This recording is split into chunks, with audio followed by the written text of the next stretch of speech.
Nossa, aqui é o paraíso esconde-esconde. Eita, será que vai caber todas essas caixas, todos esses papéis aqui? Tem muito mais página que Harry Potter.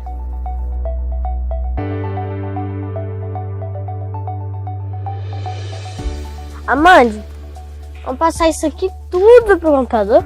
Vão sim, na verdade já estão fazendo. Vamos lá ver? Vamos.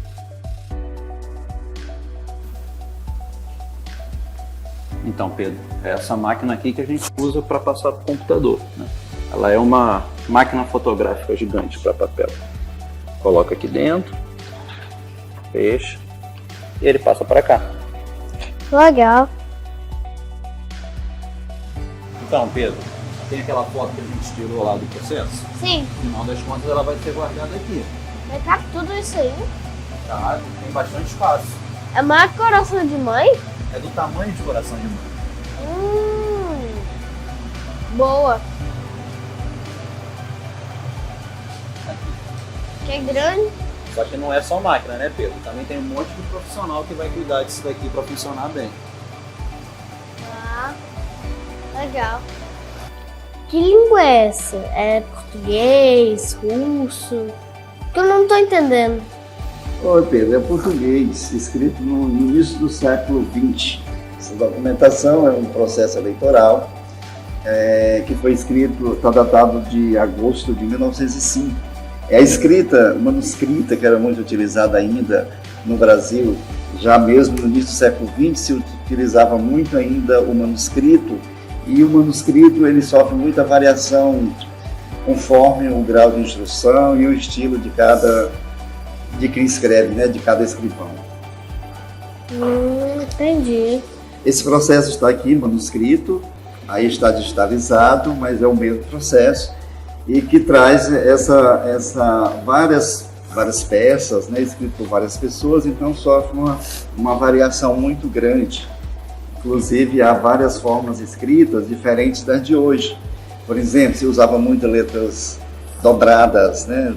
Duas letras, por exemplo, LL, TT, FF, era muito utilizada essas formas gráficas, né? Porque não se tinha ainda uma regra ortográfica única que pudesse ser seguida pelos escribas, pelos escrivães, certo? Professor, isso foi um caderno? Não, eles tinham esse livro, né? Você vê que é papel pautado, né? Mas que eles formavam um livro. A gente chamava antigamente de códice, mas nesse período já chamava de livro, que era um livro de registro onde eles registravam todos os documentos que iam fazer. Professor, mas como é que eu faço para ler essa letra aqui? Olha, Pedro, existe uma ciência chamada paleografia, que é exatamente a ciência que vai estudar a escrita, toda a história da escrita. E o paleógrafo é esse profissional que que se especializa em ler os manuscritos. Não só necessariamente um paleógrafo, mas qualquer pessoa que possa ter habilidade e pela prática também consegue ler. E então, assim, nós não temos ainda recursos tecnológicos, né, para fazer leituras. Tem que ser pela prática mesmo, lendo os documentos. Quem sabe se algum dia você não possa elaborar um aplicativo, né, para fazer leituras?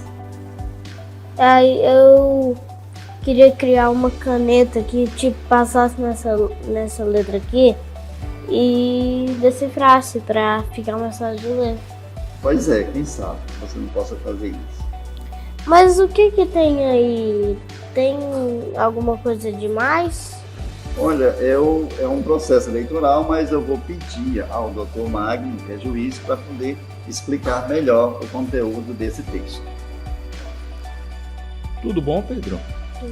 Você está querendo saber o que é que conta esse caderno? Muito bem. Esse caderno, na verdade, ele era um processo eleitoral porque uma determinada pessoa tentou se inscrever, tentou se alistar como eleitor e foi impugnado, ou seja, não permitiram que ele fosse eleitor. E aí ele não se conformou com essa decisão da junta eleitoral da época, e fez um recurso para um órgão superior, né? E aí, nesse recurso, ele foi apresentar as chamadas razões recursais, que são os motivos pelos quais ele entendia que aquela junta eleitoral tinha que ser desfeita, tinha que começar tudo do zero, né?